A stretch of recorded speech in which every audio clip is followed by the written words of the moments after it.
सुप्रभातम पिलामने नमो नम। अच्छा पिलामने आमे समस्ते गोटे पद निश्चित भाव जानिथिबा ता कौन सत कहिबाकू किया डरिबी सत कहि पछे मले मरिबी। अर्थात जीवन रे केबे मु मिछ कहिबी नाही एवं सत्य कहिबाकू केबे डरिबी नाही। तेणु सदा सर्वदा सत ही कहिबी। तेणु सत्य जोठी भगवान सेठी।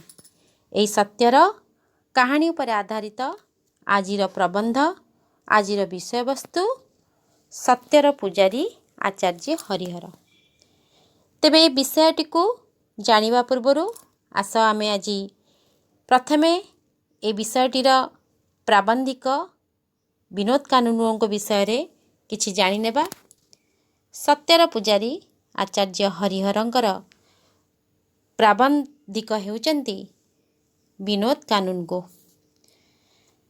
विनोद कानूनगो 6 जून 1912 मसीह कटक जिलार मल्लुपुर ठारे जन्मग्रहण करथिले। से थिले एकाधार रे जने समाजसेवी अनुवादक और शिशु साहित्यिक। तांका रचित किछि पुस्तक गुड़िक हैला महात्मा गांधी, गांधी कथा, गोपबंधु, सरदार पटेल, निरोग देह, अजब दुनिया, चलंता राइजर, अमुहा नई इत्यादि। एही प्राबंधिकर मृत्यु हुए 22 जून 1990 मसीह। तेबे पिला माने यह तो थिला सत्यर पुजारी आचार्य हरिहर विषयटीर प्राबंधिक परिचय।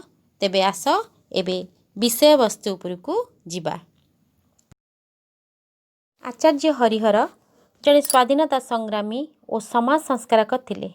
से थिले सत्य और शांतिर मूर्तिमंत अवतार। सेतिपय तांकू सत्यर पुजारी बोली कुहा जाए।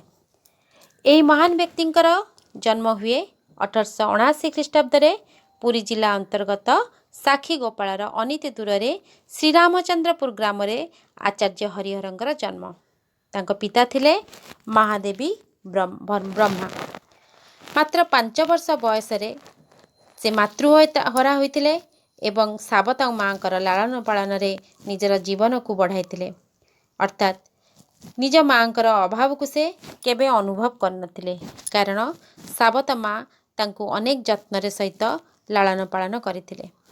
छात्रावस्थारू लोकहितकर समाज सेवा कार्य रे से आग्रही थिले। रोगीर सेवा करिबा, शववाहक मानक संगरे जाई शव सत्कार करिबा, निरक्षर लोक मानकु अक्षर शिक्षा देवा, गाँ स्कूल पाई काठ बाउंस इत्यादि संग्रह करिबा आदि कार्य से लागी पड़थिले। अर्थात जनसेवा पाई सबुबेले से मन बलाउथिले। आउ एही दिगरे गोपबंधुकर प्रेरणा और उत्साह तांको परवर्ती काल रे जने श्रेष्ठ जनसेवी भावे प्रतिष्ठित करिथिला। निरक्षर लोक मानकु पाठ पढ़ाइबा थिला तांकर जीवनर प्रथम लक्ष्य। पिता महादेव ब्रह्मा हरिहर को जड़े वकिल करने को इच्छा करते। तेणु हरिहर एमए पास कला परे वकिलाती पढ़ी निश्चिंत, किंतु परवर्ती समय रे से दिग को से आपणाई पारि नथिले। शेषरे पुरी जिला स्कूल रे जड़े शिक्षक भाव में से कर्मक्षेत्र में जोगदेले। मात्र सरकारी स्कूल रे तांकर मन न लगिबारु से नीलगिरी प्रस्तावित विद्यालय रे सहकारी शिक्षक भाव जोगदेले, जोठारे प्रधान शिक्षक भाव कार्यरत थिले उत्कलमणि पंडित गोपबंधु दास। वकिलाती फल बाहरला परे गोपबंधु सेठारु चाकरी छाड़ी वकिलाती करिया को चली आसिले। तत्परे इंग्रेज साहेब परामर्श क्रमे नीलगिरी हाई स्कूल को भांगी दिया गला एवं हरिहर सेठारु पळै आसी कटक प्यारीमोहन एकाडेमी रे शिक्षकता कले। 1912 ख्रीष्टाब्द रे से कटक आसी सत्यवादी वन विद्यालय को चली आसिले। एही विद्यालय को एक आदर्श विद्यालय रूपे गढ़ी तोलिबा पई उत्कलमणि पंडित गोपबंधु, नीलकंठ, गोदावरीश, नंदकिशोर और पंडित कृपा सिद्धूंक गण रे से मन प्राण ढाळिथिले। 1921 रे असहयोग आंदोलन आरंभ हेबारु सत्यवादी विद्यालय जातीय विद्यालय रे परिणत हैला। गोपबंधु असहयोग आंदोलन रे जोग देबारु सरकार ए विद्यालय को भांगी देइथिले। आचार्य हरिहर बुढ़ा बयसरे मध्य बयसर अपरांते मध्य चाली चाली लोक मानकु भूदान और ग्रामदान विषय आंदोलन विषय महत्व को बुझाउथिले। पिलामाने एठारे भूदान बोली एक शब्द अछि जहाँ हेउची आचार्य विनोबा भावे एई आंदोलनर नेता थिले। भूदान आंदोलनर नेता थिले आचार्य विनोबा भावे।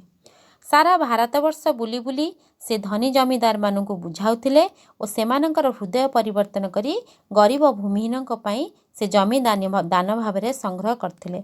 अर्थात जो मानक पाखरे जो जमीदार मानक पाखरे अधिक जमी रहउथिला सेमानंकु बुझाई गरीब लोक मानकु दरिद्र लोक मानकु किपरि जमी दिया हबो से कथा से बुझुथिले। आचार्य हरिहरଙ୍କ सहित जोग देथिले रमादेवी, नवकृष्ण चौधरी, मालती चौधरी आदि। तेणु सत्यर पुजारी आचार्य हरिहर थिले।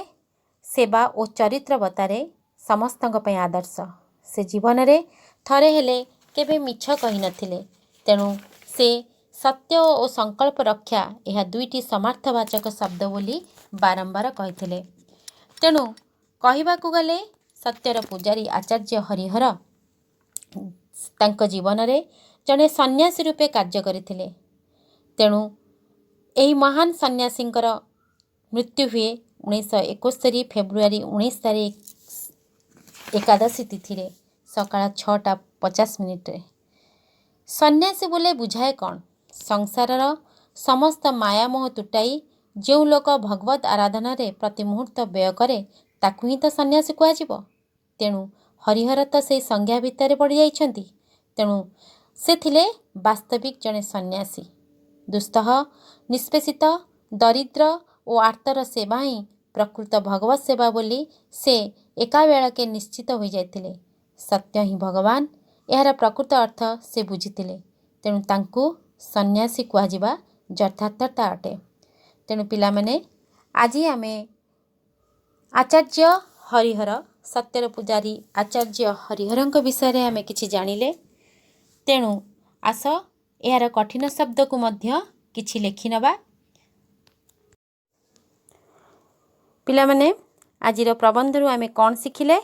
सर्वदा सत कहवा, सत कहवा को अन्य को प्रेरित करिबा, समाज रे लोकहितकर कार्य करिबा। तेबे पिलामाने आजि पई एतिकी। मन देई पाठ पढ़, घरे रुह, सुरक्षित रुह। नमो नमः।